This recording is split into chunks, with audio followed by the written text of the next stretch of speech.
Bonjour à toutes et bonjour à tous, bienvenue dans épisode suivant, votre émission dédiée au streaming et aux séries sur Tech Co. Et pour l'émission d'aujourd'hui, on va mettre les pieds dans le plat et poser cette question directement, est-ce que Netflix nous prend pour des imbéciles? Question qui ne vient pas de nulle part, je vous rassure, je ne me suis pas énervé ce matin en me levant contre Netflix, mais ça vient de propos tenus par deux personnes assez respectables et respectées à Hollywood, en l'occurrence Matt Damon et Ben Affleck, qui sont les stars de The Rip, un nouveau film qui vient de sortir sur la plateforme. Et pendant la promo, ils ont dévoilé un peu les contraintes imposées par la plateforme, justement, pour écrire des films et des séries. Et autant dire que ça ne nous met pas, nous, spectateurs, franchement, en valeur. À mes côtés, pour discuter de cette question brûlante, Marc Arlin et Guillaume Boutin. Bonjour, messieurs. Hello. Comment vous allez? Bonjour Clément, ça va bien. Ouais, en forme. Marc, on va rappeler le chef du service SVOD de Télé Loisirs. Et face à toi, Guillaume Boutin, Guillaume, cofondateur de Sens Critique. C'est bien ça. Dont on rappelle que la nouvelle appli a été lancée en fin d'année. C'est ça. Elle est dispo pour aller noter notamment The Rip, par exemple, si vous l'avez vu. Mettez votre avis sur Sens Critique et dites-nous aussi évidemment en commentaire sur YouTube si vous avez aimé ou pas la série. Mais on va nous en débattre et vous allez voir, on va apprendre pas mal de choses, je pense, en parlant. C'est parti pour le débat de la semaine.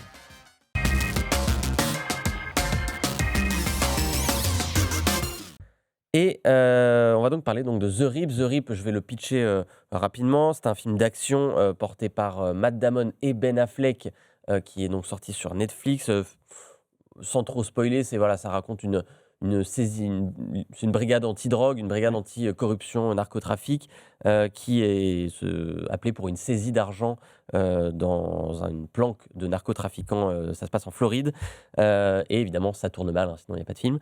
C'est le film le plus vu sur Netflix depuis sa sortie le 16 janvier. Il y avait 40 millions de vues rien que la première semaine. Il est encore en tête pour la deuxième semaine. Donc c'est plutôt une belle réussite. Il faut dire qu'il y a un beau casting. Quand même, Matt Damon, Ben Affleck, ce sont deux acteurs assez bankable, des acteurs de cinéma au sens premier du terme. Et donc pour la promo du film, les deux stars sont allées chez Joe Rogan. Alors Joe Rogan, si vous ne connaissez pas, c'est le podcasteur le plus écouté au monde, tout simplement.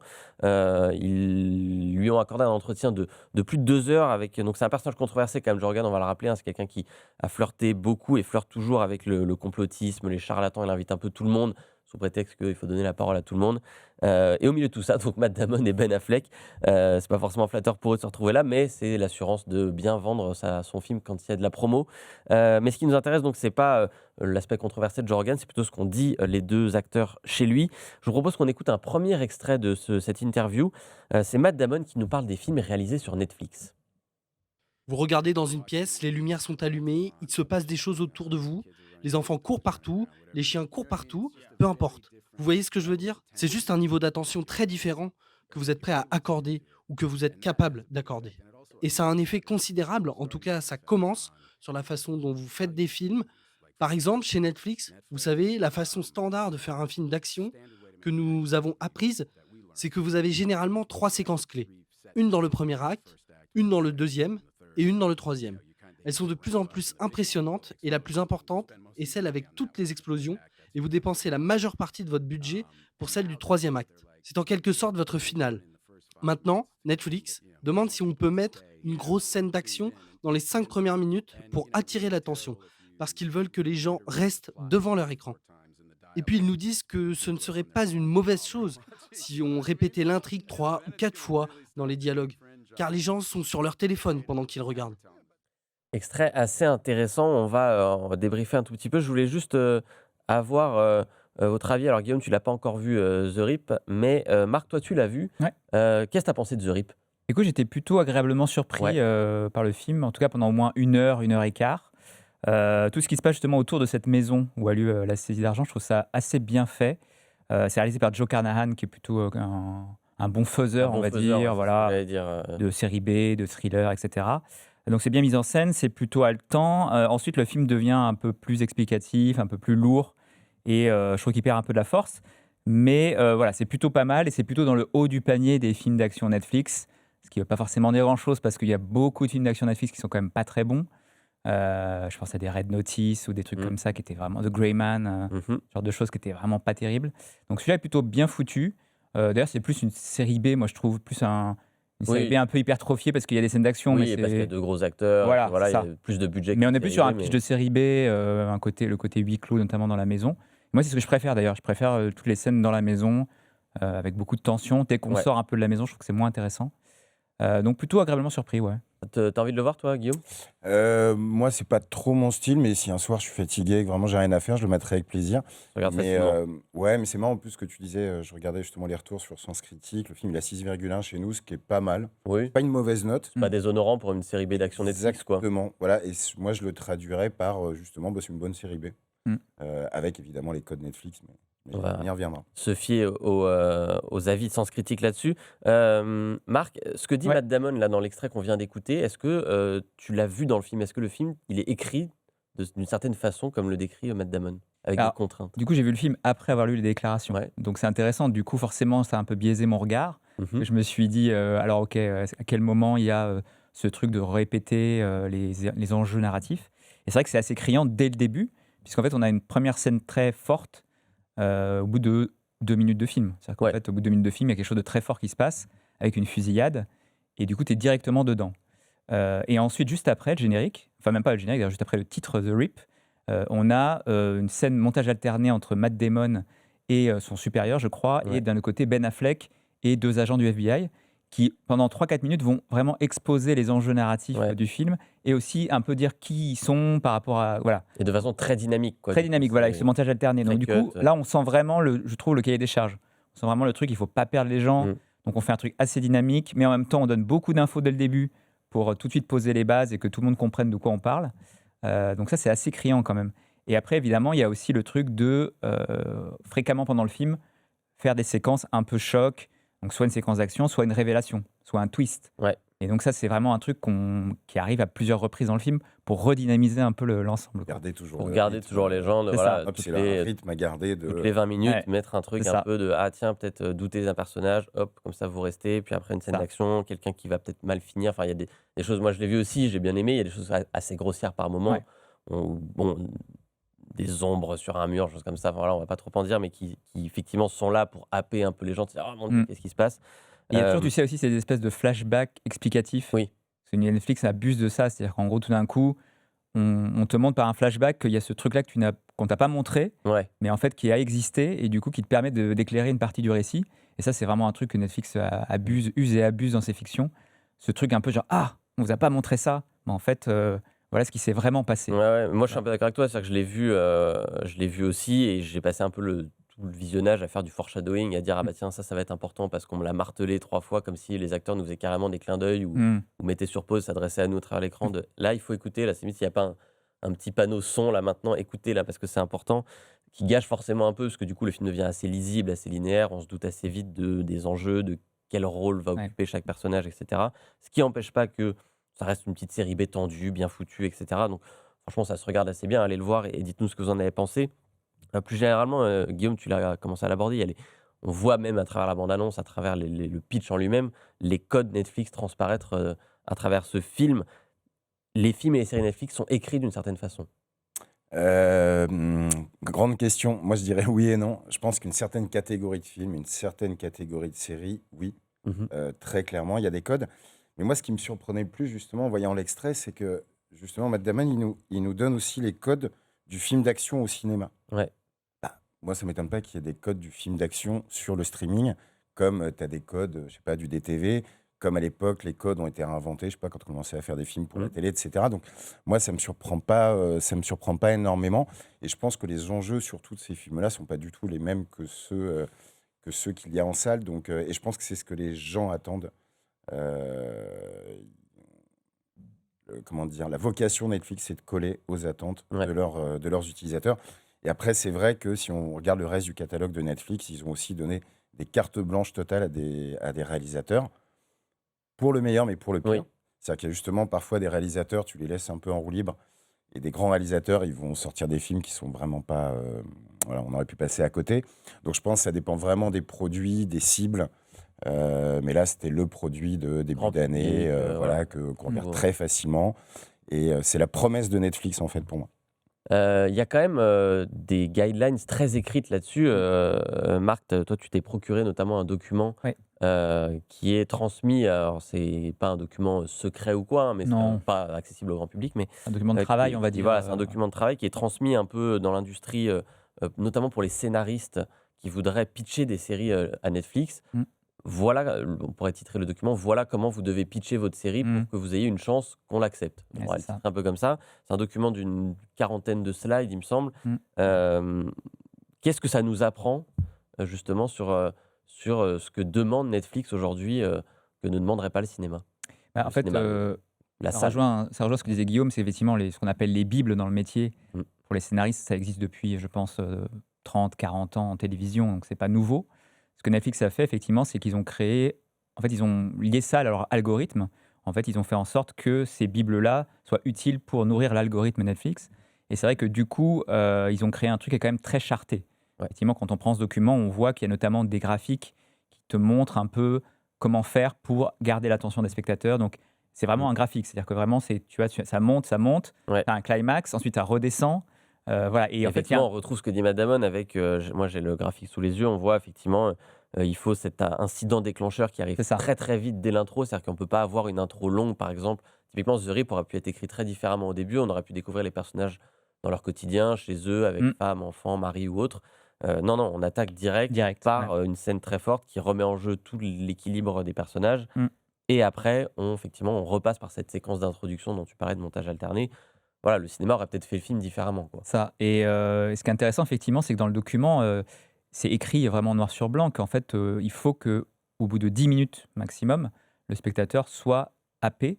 Sinon, c'est, selon Netflix en tout cas, et selon ce document, le temps qu'il a pour éventuellement se dire bon, je suis pas très convaincu, Ouais, je change. je change, ou je me surpose, on verra plus tard, machin. Et c'est donc ça, là, c'est vraiment, ça conditionne pour le coup l'écriture. Effectivement, comme tu dis, il faut que tout de suite, au bout de 10 minutes vraiment max, tu aies soit un plot twist, soit une scène d'action, Mm. ou la révélation d'un personnage ou d'un acteur, enfin bref, quelque chose qui va vraiment accrocher les gens. Et ça, pour le coup, effectivement, là, on peut pas. Enfin, là, évidemment, c'est un formatage. Bah, disons que Effectivement, le parrain n'est pas formaté comme ouais, ça, par exemple. ouais, Si on c'est prend ça. le début du parrain, il se passe quand même. J'adore le début du parrain, mais bon, C'est vrai. cette scène de mariage assez longue, interminable, sans vrais enjeux, on comprend pas bien qui est qui, etc. Ouais. Bon, bah clairement, sur Netflix, les gens auraient dit non, non, mais attendez, j'ai rien compris, je vais voir ailleurs, quoi. Et on revient à nouveau à ce truc de Netflix qui n'a pas forcément inventé des recettes, Mm. mais qui les a modernisées, qui les a industrialisées et qui les a rendues un peu accessibles comme ça à tout le monde. C'était en fait ce genre de Bible, je pense que c'était très secret dans le métier à une époque. Et maintenant, avec Netflix qui travaille avec beaucoup, beaucoup de gens, c'est aussi ça, c'est que c'est Mm. devenu. Tout le monde sait, enfin, tout le monde ne sait pas forcément précisément, mais aujourd'hui, tout le monde sait que Netflix a voilà, cette espèce de Bible, ces guidelines qui font que si tu veux bosser pour eux, il faut rentrer dans cette espèce de moule. Ce que j'ai qui trouvé est assez étonnant. intéressant, paradoxalement, c'est que donc, ce document date d'il y a quelques années, mais il est Ouais. assez récent, en 2022. 2022. Mm. Et il prend en exemple une série qui doit guider justement les choix des scénaristes, et ça n'est pas une série Netflix. Non, c'est vrai. Tout le document retrace plutôt la conception de Breaking Bad. C'est quand même assez marrant, on va se dire Netflix aurait tendance à vouloir montrer voilà notre recette qui marche avec nos exemples qui marchent. Et non, non, ils prennent un exemple qui effectivement marche très bien. Mais par ailleurs, effectivement, c'est marrant parce que même si c'était pas une plateforme, l'épisode 1 de Breaking Bad est effectivement très Netflix compatible avec cette scène d'intro dans le désert un peu zinzin, en se disant tiens, qu'est-ce que c'est? Puis après, on déroule quelque chose de beaucoup plus lent, peut-être trop lent pour Netflix, mais sur la question des séries spécifiquement, parce que j'ai l'impression que c'est là qu'on le voit le plus maintenant. Quand on regarde la dernière saison de Stranger Things, quand on regarde la dernière saison de Mercredi, de Bridgerton, on a l'impression de voir effectivement ce moule se plaquer sur ces formats grand public. On en revient à ça qu'effectivement, dès qu'il faut que ce soit quelque chose c'est programmé pour fonctionner, quoi. Ah oui. Bah, en fait, et c'est marrant, tu prends l'exemple du parrain. Netflix, ils font pas le même métier que. Oui, c'est Warner, je crois, qui a distribué Ouais. le parrain. Ils font pas le même métier que Warner à l'époque, en tout cas. Netflix, ils sont là pour prendre notre temps. Mm. En fait, Warner, un distributeur et un réalisateur derrière, ils sont là pour nous raconter une histoire. Ouais. Et ils s'affranchissent et ils nous racontent leur histoire à eux. Mais Netflix font vraiment pas le même métier. Netflix sont là pour nous garder le plus longtemps possible. Bon, là, tout le monde connaît ça par cœur. Et en plus, ils ont un peu la martingale, puisque c'est vrai qu'ils arrivent à créer, surtout sur les séries, beaucoup moins sur les films quand même. On parle des films, mais c'est assez rare quand même quand tu vois, c'est marrant, je regardais The Rip. Donc certes, record du début d'année, etc. Mais en bruit social, machin, ça fait pas du tout partie Non, des non, shows qui ont émergé. Non. Comme souvent, les originals de Netflix, c'est très rare contrairement à leurs séries, dont on entend parler, Ouais. Stranger Things, Les Bridgerton, films, etc. Et là, ils ont cette recette. le dernier qui a vraiment, c'est K-pop Demon Hunter, qui là pour le coup a eu vraiment mais qui est dans un style très particulier, qui surfe sur une tendance avec une communauté qui forcément l'a Plus relayé. derrière, oui. Là, on est effectivement sur un film d'action qui est assez lambda, qui n'a Oui, comme il y en aura force 3 autres comme voilà, ça par que par ces an. stars, entre guillemets. C'est-à-dire que si ça n'avait pas été Matt Damon et Ben Affleck, personne n'aurait vu The Rip, quoi, Ah non, clairement. bien sûr. On va écouter un autre extrait du podcast donc de Joe Rogan sur cette fois les changements justement forcés par les plateformes de streaming. Vous allez voir, c'est assez drôle à écouter. Dans l'ordre, vous allez entendre Joe Rogan, Ben Affleck et Matt Damon. Il faut s'adapter, je veux dire. On va pas changer les habitudes des gens en matière de visionnage. Quel pourcentage de programmes Netflix est réellement regardé sur un téléphone? Il doit être assez élevé, ce qui est assez dingue. Oui, même regarder sur un ordinateur portable, c'est un peu nul pour moi. Vraiment nul même. C'est une blague que j'aime faire à tous les réalisateurs avec lesquels je travaille. Quand ils se creusent vraiment la tête pour un plan ou qu'ils réfléchissent trop à quelque chose, je leur dis, tu sais, ça ne rendra pas aussi bien sur un téléphone. Ça énerve tout le monde. Oui, t'inquiète, ça rendra super bien sur ces écrans minuscules. Continue à te faire chier pour l'éclairage de ce mur. C'est assez drôle et c'est à la fois un peu déprimant, non de se dire qu'au fond, ces deux acteurs qui ont grandi avec le cinéma, qui ont fait tous les deux des très grands films, qui sont par ailleurs Ben Affleck réalisateur, donc qui en plus connaît ses contraintes. Il écrit Oscarisé. Oscarisé Ouais. par ailleurs. Euh, D'en être réduit à se dire arrêtons de s'emmerder pour l'éclairage d'un plan, arrêtons de se dire que tel détail, machin, parce qu'en fait, bah oui, les gens sur Netflix ne regardent. Nous, on regarde peut-être sur notre télé beaucoup parce que une habitude, etc. Mais les gens regardent dans le métro, les gens regardent sur une tablette, ils regardent en divisant le film en 4 parties parce qu'ils regardent un bout par-ci, un bout par-là. Et effectivement, l'attention au détail n'est plus ce qu'elle était, quoi. Bah, c'est pas le même métier une fois de plus. Ouais. C'est-à-dire que si, même, je pense à un Ben Affleck, s'il fait un film pour Netflix ou s'il fait un film distribué en salle. Parce que d'ailleurs, on glorifie la salle. Bon, Dieu sait si moi j'aime la salle, mais dans la salle, il y a aussi des films Il y a de aussi des commande. bouses, hein. Non, mais surtout, il y a aussi des films de commande Bien avec sûr. des bibs, Bien sûr. des producteurs. Bien sûr. Je sais pas, On en revient, l'exemple tarte à la crème, je sais pas, c'est les comédies françaises, par exemple, Oui. des bibles sur. Et en Oui, bien général, sûr. d'ailleurs, ils marchent de moins en moins. Mais pareil pour les trucs d'action, etc. Donc, si tu veux, c'est pas un. Comment dire? Tu sais que si tu vas faire un film pour Netflix, bah, tu sais que tu dois t'adapter Mm. à tes consommateurs. Et je pense que c'est pas du tout la même approche que si tu distribues un film en salle. Est-ce que les films et les séries de Netflix, Marc, est-ce qu'elles sont moches? Est-ce qu'ils sont moches? Tout ce qu'on regarde, est-ce que c'est finalement tout ça est bâclé, j'ai Je envie de dirais dire. pas moche, mais je dirais standardisé. Ouais. C'est-à-dire qu'effectivement, je pense qu'il y a une espèce de qualité moyenne qui est assez redondante, on va dire, où effectivement c'est pas ultra moche, mais c'est pas ultra beau non plus. Après, il y a deux trucs, c'est que déjà il y a une question de moyens. C'est effectivement les meilleurs directeurs de la photo, je pense, bossent pas forcément pour faire des The Rip ou ce genre de choses. Donc, il y a déjà une question de talent aussi. Et voilà, il y a peut-être les meilleurs de cette discipline. Voilà. Et puis il y a une question de moyens et on va dire de standardisation dans le sens industriel du terme. C'est-à-dire qu'en fait, en gros, il faut aller vite, il faut que les séries soient produites vite pour pouvoir sortir vite. Et tout ça, ça veut dire aussi moins de temps pour préparer ton image, bichonner Oui. ton Moi image, aussi, les moins soigner la éclairages. post-production, ce genre de Voilà. choses Mais je trouve qu'il y a quand même des séries qui ont vraiment une patte visuelle reconnaissable. Je pense à Squid Game, à Stranger Things, même Monstre en fait. Il y a quand même des séries, voilà, on peut aimer ou pas leur visuel, mais il y a quand même qui se démarquent quand même voilà, un une série peu. qui se démarque. Bah, moi, j'irais plus loin. Moi, je veux bémoliser un petit peu de ça. Tu sais, tout le monde dit, ouais, Netflix, c'est que de la merde. Enfin, pardon, il y a que. On peut y aller, on peut y aller. hein. Bon. Mais je me suis amusé comme ça à regarder, quand même, parce qu'en plus, on oublie un peu les choses, mais Netflix, quand même, Better Call Saul, je veux dire, en termes de. Alors, certes, spin-off de Breaking Breaking Bad, Bad. mais avec un univers, pour le coup, visuel, narratif Ouais, complètement bien sûr. hors norme. C'est Mindhunter. Ouais. Alors, on se souvient de Mindhunter, dont on est tous tristes qu'il a arrêté. Bien sûr. Il y avait voilà, pour le coup là une vraie photo travaillée, Vraiment etc. complètement dingue. C'est pas tant la photo, mais c'est hyper original. Et même le succès, c'est Last Chance. Putain, Last Chance, je veux dire, à quel moment serait intéressé à la NBA? Enfin, moi, personnellement, je m'y intéresse pas du tout. Et pourtant, c'est passionnant. Enfin, il y en a plein. BoJack, Narcos, Le jeu de la dame. Enfin, on voit vachement toutes les bouses, entre guillemets, parce qu'il y en a beaucoup, parce qu'il faut contenter tout le monde. Mais quand même, Netflix aussi sait sortir des trucs. Justement, tu parlais de Squid Game, qu'on aime ou qu'on n'aime pas. C'est vrai que c'est un vrai univers. C'est un vrai. Donc, ça dépend, je pense, c'est toujours pareil. Ça dépend des. Oui, des puis par exemple, programmes. dans le podcast, Matt Damon et Ben Affleck, à un moment, c'est un extrait qu'on n'a pas gardé, citent Adolescence Ouais. comme Adolescence. contre-exemple de ça, de dire, et eux, ils finissent par un peu par conclure, de dire, notamment Matt Damon, de dire, c'est plutôt l'exception qui confirme la règle. Oui. C'est-à-dire que c'est une série qui est lente, qui prend son temps, alors certes avec un événement assez dramatique, mais qui nous est raconté d'une façon très particulière, avec des longs plans séquences qui sont quand même pas forcément les plans qui percutent le plus l'œil du spectateur. C'est pas cut, ça va pas vite.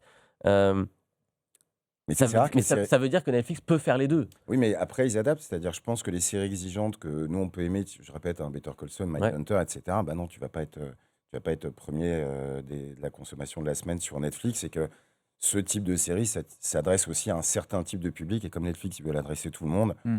bah, je pense qu'ils en mettent un petit peu pour tout le monde. Mais la majorité des gens préfèrent mater des séries ou des The Rip, ce qui est très bien d'ailleurs. Hein, ça m'arrive aussi de regarder, Non, puis qui sont aussi c'est des séries importantes pour attirer des réalisateurs, des auteurs aussi, évidemment. qui sinon ne viendraient pas. Si on leur disait, bah, tu viens, par contre, tu te conformes totalement au cahier des charges et tu fais un film d'action, enfin, un peu basique ou une série avec déjà tout préécrit, etc. Je pense que des Fincher, des Scorsese, etc., sont aussi allés sur Netflix parce qu'ils pouvaient Ils pouvaient s'affranchir, faire ce qu'ils eux, voulaient. de ce carnet Hmm. ce cahier des charges, ce qui n'est pas forcément le cas de tout le monde. On va écouter un troisième et dernier extrait. Cette fois, c'est Ben Affleck qui parle tout seul, qui monopolise la parole. Il relativise, vous allez voir, l'impact du streaming sur le cinéma, justement. C'est l'offre et la demande. Les gens veulent regarder leur téléphone, ils veulent être sur TikTok, ils vont faire tout ça. Nous, ce qu'on doit faire, c'est faire de notre mieux. Faire en sorte que ce soit vraiment bien. Les gens peuvent toujours aller au cinéma. On a l'impression que le streaming est une menace existentielle pour le cinéma. Tout ce qui arrive va tout détruire. Alors que ce que l'histoire suggère, c'est qu'il y a des empiètements marginaux. Les choses changent. Oui, avec l'arrivée de la télévision, les gens sont moins allés au cinéma. Mais les gens vont continuer à aller au cinéma parce que c'est une activité cool à faire. Je vais aller voir l'Odyssée au cinéma, je vous le garantis, quoi qu'il arrive. Même s'il y a de moins en moins de spectateurs, certains diront que c'est parce qu'il y a trop de choix. C'est difficile de lutter contre l'offre et la demande. Si les gens veulent regarder plein de choses chez eux parce qu'ils ont acheté des télés, qu'ils payent des abonnements et que tout ça coûte de l'argent, ils le feront. Et c'est OK. Est-ce qu'il faut, comme Ben Affleck, relativiser finalement tout ce qu'on vient de dire, toutes les critiques qu'on peut émettre parfois contre Netflix sur ce côté de standardiser les choses, de faire des films moins beaux, moins soignés, moins bien produits, etc. Finalement, c'est pas si grave et le cinéma s'adapte, le cinéma survit malgré tout à côté de Oui, ça. oui, je pense que le cinéma garde sa spécificité, garde son côté expérience collective, expérience sociale, qui fait que pour moi, c'est pas un danger en soi. Le danger, c'est plus effectivement sur l'écriture, sur la standardisation de la narration, voilà, un côté un peu comme ça, industriel qui est un petit peu. Voilà. Mais à côté de ça, tu auras toujours des cinémas d'auteur, tu auras toujours des grands cinéastes populaires aussi qui font des grands films populaires. Donc pour moi, c'est pas vraiment un danger, mais en fait, c'est les créateurs qui détiennent la vérité. C'est-à-dire qu'en fait, finalement, là, on débat entre nous, mais c'est les gens qui vont créer, qui vont vraiment. Oui. Voilà, en fait, le cinéma continuera à survivre tant qu'il y aura des gens qui vont créer des trucs où les gens auront envie d'y aller, en fait. Tu vois, Et c'est que ça le malgré problème. tout, pour avoir reçu ici des scénaristes ou des réalisateurs qui ont fait des choses pour des plateformes de streaming, alors Netflix ou autres, hein, mais Mm. c'est aussi parfois des gens qui n'ont pas d'opportunité avec la télé ou avec le cinéma, Ouais. parce qu'ils n'ont pas le réseau, parce qu'ils ne sont pas dans le sérail de cette industrie. Les portes s'ouvrent par une porte dérobée, la porte dérobée n'est pas plus mal qu'une autre quand on veut commencer au moins dans ce métier, et ça ne les empêche pas de faire des choses très bien. On a découvert des gens aussi grâce aux plateformes de streaming. Tu relativises aussi tout ça, toi, Guillaume? Oui, beaucoup. Ouais, parce que c'est intéressant de regarder. Enfin, en plus, bah, tu vois, en vue de cette émission, je regardais des chiffres. C'est assez marrant quand on regarde la santé du cinéma. Mm. En fait, dans le début des années 90, le cinéma était un petit peu en perte de vitesse au final. Puis en plus, dans les années 80, il y avait l'apparition des VHS, etc. Bien sûr. Bref, de toute la consommation autre, les premières chaînes de télé, etc. Et à partir de là, le cinéma est remonté justement jusque dans les années 2010. Et c'est assez marrant parce que le cinéma s'est réinventé dans ses propositions, Mm. avec des avatars, des choses comme ça, dans ses technologies, dans le confort de ses salles, etc. Et il est reparti jusqu'à la fin des années 2010, où là, effectivement, à la fois l'explosion du streaming et le Covid lui a mis un petit coup quand même. Mais aujourd'hui, si on compare les marchés, on est globalement entre moins 10 et moins 15%. Ce qui est moins, c'est certain, Ouais. mais il y a quand même un socle très, très solide derrière. Et surtout, les plateformes de streaming, enfin ça c'est ma conviction, auront toujours besoin de la salle de cinéma, parce que c'est la salle de cinéma qui donne sa vraie notoriété à un film. On en parlait tout à l'heure. Citer des Mm. originals, enfin, on Mm. peut tous citer 20 films qui sont sortis en salle cette année. Ouais. Et même nous, dans le milieu, au-delà de 5-6, on va commencer à avoir du mal. Donc, Sur les plateformes, je c'est pense sûr. qu'il Mm. y a une Ouais. équation qui se redessine entre ces deux. Et puis, bon, il va peut-être y avoir beaucoup de changements avec des rachats de Netflix. Enfin, Paramount. Paramount. Et pas mal celle-là. Voilà, on a créé une Paramount, nouvelle Warner, entité. etc. Donc, je pense que les cartes sont rebattues en ce moment. En revanche, je ne vois pas un monde où le cinéma n'existera plus, quoi. Et ben voilà, on va terminer sur ces propos rassurants. Les salles existeront toujours et on pourra regarder des petites séries B distrayantes et pas prises de tête sur les plateformes de streaming. Ça n'empêche pas de faire les deux. Merci à tous les deux pour ce débat qui est vraiment passionnant et qui n'est pas prêt de se terminer. Tu disais avec le rachat de Warner par Netflix, ça va encore bouleverser Paramount. l'industrie par Paramount. Voilà, on va proposer ça peut-être si les deux veulent arrêter de se tirer la bourre et pour les faveurs de Netflix, on va leur proposer de faire Paramount. On va terminer nous en tout cas avec les séries de la semaine. C'est parti.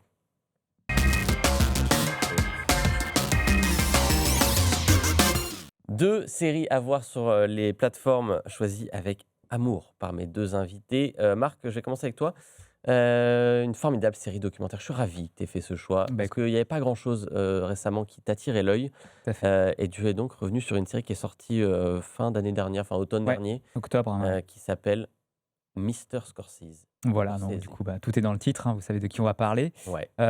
Oui, je voulais proposer de reparler de cette série documentaire qui est vraiment formidable, parce que c'est tout simplement l'un des meilleurs documentaires que j'ai vu l'année dernière. Mm. Et on parlait de cinéma, bah, voilà, si on aime le cinéma, et même si on n'aime pas que le cinéma de Scorsese, si on n'est pas fan absolu de Scorsese, ça reste intéressant, parce que ça dit beaucoup, beaucoup de 50 ans de Hollywood, et aussi ça dit beaucoup de lui, et en fait éclairé d'une façon assez originale, qui est que on va aussi au même plan d'avoir ses amis connus, c'est-à-dire Steven Spielberg, Steven par Spielberg, exemple, c'est Brian un De ami connu. Palma, voilà, George Lucas. Ah non, il n'y a pas George Lucas, je crois, mais Non, il y il y a. a Spielberg, De Palma, Oui, exactement. et bon, pas mal d'acteurs, etc. Daniel Day-Lewis notamment, DiCaprio, etc. On a aussi l'aspect intime de Scorsese. Donc on a ses ex-femmes, on a ses filles, Mm. et on a surtout ses amis d'enfance. Moi, c'est ma partie préférée, Ouais. je crois, du doc. Ses amis d'enfance, dont certains étaient quand même des petits mafieux, Oui, oui. voilà, clairement identifiés. Oui, Scorsese n'est pas allé piocher son amour des films de mafia que dans le cinéma, quoi. Voilà, c'est ça. Et tout ça, je trouve que ça éclaire beaucoup, beaucoup son cinéma. Et surtout, ça montre à quel point sa vie et son cinéma sont vraiment intimement liés. Donc ça, c'est passionnant. Évidemment, il y a plein d'images, d'archives, notamment des choses que je n'avais pas vues, notamment de sa période un peu plus sombre, Ouais. voilà, où il était notamment il était victime d'une addiction, enfin, il était addict à la drogue. Dans les années 80. Ouais, c'est la fin notamment. 70, je crois plutôt, Oui, mais fin fin 70, début 80. Donc tout ça, c'est intéressant. Et il y a aussi beaucoup d'images de ses films. Et là, pour le coup aussi, ça donne vachement envie de revoir ces films ou de voir certains qu'on n'a pas vus. Ouais. Ça, c'est vraiment super. Donc vraiment, c'est en 5 parties. C'est assez copieux, hein. Ouais, 5 ouais, parties ouais. d'1 heure, hein. Donc voilà, c'est quand même Mais c'est un gros effectivement morceau. très riche. Moi, c'est probablement l'un de mes réalisateurs favoris, donc j'ai dévoré le docu et j'ai appris énormément de choses effectivement sur le personnage. Il se livre vraiment. On sent Mm. aussi quelqu'un qui a au crépuscule de sa carrière, qui a plus grand chose à prouver, qui fait des films avec les plateformes d'ailleurs. Hein, on a parlé sur Netflix, Pas ses avec Apple, c'est pas ses meilleurs, mais il fait ses projets voilà, qui l'intéressent, ses projets de cœur. Il s'intéresse un coup à la religion, un coup toujours au temps qui passe, etc. Et le docu nous montre justement à quel point il a pensé sa carrière, à quel point aussi il a galéré. Et aujourd'hui, Ouais. tout le monde dit Scorsese, c'est peut-être un des 5 meilleurs réalisateurs all-time à Hollywood. Ah oui, mais derrière, il y a aussi des doutes, il y a aussi des films qui n'ont pas marché du tout. Mm. Et pourtant, des films qu'aujourd'hui, nous, on considérerait parfois comme Et cultes ou je autres, quoi. précise juste, c'est réalisé par Rebecca Miller, qui est Ouais. une actrice et réalisatrice du coup. Et aussi, je trouve que son regard à elle est intéressant. Et peut-être que si ça avait été fait par quelqu'un d'autre, ça aurait été différent aussi. Ouais. Donc c'est intéressant aussi à ce niveau-là. C'est pas géographique. C'est pas géographique, voilà. Ouais. Elle n'est Oui, pas il y a là pour des... faire la géographie de Martin Scorsese parce que c'est son idole, quoi. C'est ça. Il y a des choses, effectivement, il y a des aspérités. Mm. Il y a des points où tu dis, bah oui, il était colérique sur les tournages. Ses relations avec Oui, ses femmes, voilà. totalement un père absent. Enfin, C'est ça, voilà. complètement absent avec ses filles, relations compliquées avec les femmes. Tout ça n'est pas éludé. Voilà, la rogue non plus. Donc en fait, je trouve ça plutôt bien et effectivement, comme tu disais, très riche, très dense. Et donc c'est disponible sur Apple TV, il y a 5 épisodes et ça nous montre que sur Apple TV, il y a des bons docus aussi. C'est une plateforme dont on n'arrête pas de dire du bien de manière générale. Mais il y a aussi des très bons docus. Je vous recommande aussi par exemple le docu 1971, qui est un docu sur l'histoire de la musique en 1971, année excessivement riche, avec à peu près tous les grands artistes de l'époque qui ont sorti soit à minima un single ou des albums. C'est assez passionnant, ça met en relation la société, l'évolution de la politique aussi, avec la politique américaine, notamment les droits civiques, etc. Sur fond de musique évidemment exceptionnelle, ça donne envie de s'acheter la bande son directe. Donc foncez sur Apple pour voir Mr. Scorsese et éventuellement 1971. Guillaume, on termine avec toi. On va revenir à ce qui nous intéresse en ce moment, les séries qui sortent là, maintenant et qui font l'actualité. C'est pas sur Netflix, c'est sur HBO Max. Et Tout à c'est fait. A Night of the Seven Kingdoms. Je le fais un peu à Yes, l'anglaise. sir. Dernière série dérivée de Game of Thrones. C'est ça. peux juste ajouter un truc. C'est Ouais. 8 sur 10, Mister Scorsese, sur Sens Critique, donc C'est très mal noté, j'aurais mis 10 personnes. ultra label. Pour moi, une 8 sur 10 de moyenne chez nous, t'es Oui, et vraiment les dans le Sens Critiques très, sont très très haut du exigeants. panier. Voilà, mais c'est pour ça qu'on les aime. Exactement. A Night of Seven Kingdoms, effectivement, nouveau pari pour HBO, Ouais. qui est sur la licence qu'on ne présente plus, Game of Thrones. C'est un vrai enjeu pour eux, parce qu'une fois que tu as fait un tel carton, comment est-ce que tu continues à Mm. faire vivre ça? Il y a House of the Dragon, qui porte plutôt bien, Ouais. qui est bien Qui devrait apprécié, qui revenir fonctionne normalement bien. cette année, je Tout à fait. crois, Ouais. pour une Q2. troisième saison. Ouais, normalement Q2, si je Ouais. dis pas de bêtises. Et là, ils ont ouvert un nouveau canal, on va dire, qui suit donc. Alors, on est un siècle avant les événements de Goth et donc encore avant aussi House of the Dragon. Et là, c'est marrant parce que leur pari, ils font un petit pas de côté, puisqu'on va sortir des dragons, des grandes familles, batailles épiques, etc. Et on va suivre un jeune chevalier, Sir Duncan le Grand, voilà, et son petit écuyer qui vont parcourir comme ça Westeros.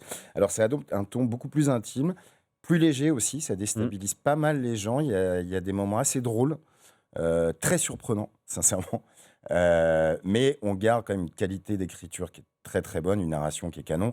On reste toujours sur un. Alors, c'est une nouvelle, c'est l'adaptation d'une nouvelle de Ouais. notre ami George R. R. Martin, donc on est calé quand même sur Sur les écrits voilà, originaux, ce qui est important. ce qui est important dans l'univers de Game of Thrones. On est bien d'accord, on l'a tous compris. Et voilà, et les premiers retours, alors notamment chez nous, sont vraiment bons. Ils sont pas extraordinaires. On est à 6,9. Mhm. C'est bien. Je pense que les gens attendent de voir La fin. comment. Ouais, parce que je pense que ça a tellement déstabilisé. Enfin, ils avaient prévenu, on savait que ça Oui, allait oui. être un truc, mais là, c'est vraiment un autre type de traitement de l'univers.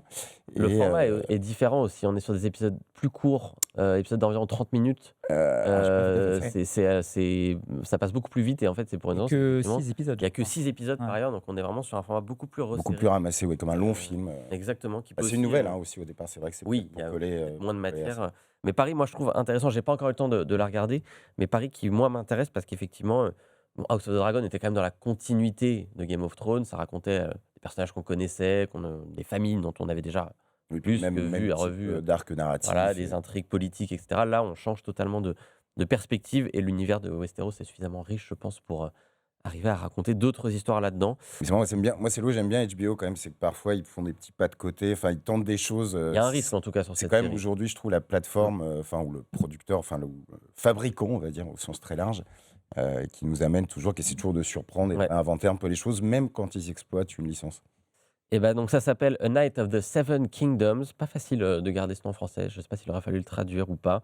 Mais c'est à voir en tout cas en ce moment sur HBO Max. Je crois qu'il y a à l'heure où on enregistre déjà 2 épisodes, voire 3 de sortie. Je sais plus. Peut-être le 3e est sorti en début de semaine. Je ne suis pas à jour. Voilà, je vous l'avoue. Je ne regarde pas tout le jour de la sortie. Merci Guillaume pour cette reco. On va Merci à surveiller vous. ça. On verra si les notes de Sens Critique sur la série évolue. L'appli, donc je rappelle une nouvelle fois, l'appli est dispo, la nouvelle appli qui a fait peau neuve en fin d'année. Foncez la télécharger pour aller noter tous les films, toutes les séries que vous regardez. Comme ça, vous pourrez être méchant quand c'est mérité et très gentil. Parce qu'il faut être, parfois, il ne faut pas hésiter à mettre des 10, ça fait du bien aussi. Ça aide les autres, c'est parce que et sans voilà, critique, on est exigeant, mais et c'est ça aussi, ça recommande permet de aussi aux gens, recommander. Voilà, si je d'aller vais sur trouver. ton profil, je verrai toutes tes séries Exactement. préférées et je serai inspiré pour mes prochaines vacances. Tu verras qu'il ne faut pas regarder Pluribus. Je n'aurais pas dû, j'arrête avec cette série. Et merci Marc Arlin. Merci Clément. Chef du service SVOD de Télé Loisirs, toujours un plaisir de vous recevoir tous les deux en plateau, ça m'a fait très plaisir pour cette passionnante émission. Si vous êtes arrivé en cours de route, vous allez la rattraper cette émission en replay ou sur YouTube, sur la chaîne de Tech & Co, de BFM Tech même maintenant sur le site, puisque nous avons changé de nom, la chaîne télé s'appelle toujours Tech & Co, mais sur le site ça s'appelle BFM Tech. Vous pouvez aussi la retrouver évidemment en podcast sur toutes les plateformes d'écoute, et moi je vous dis à la semaine prochaine pour l'épisode suivant.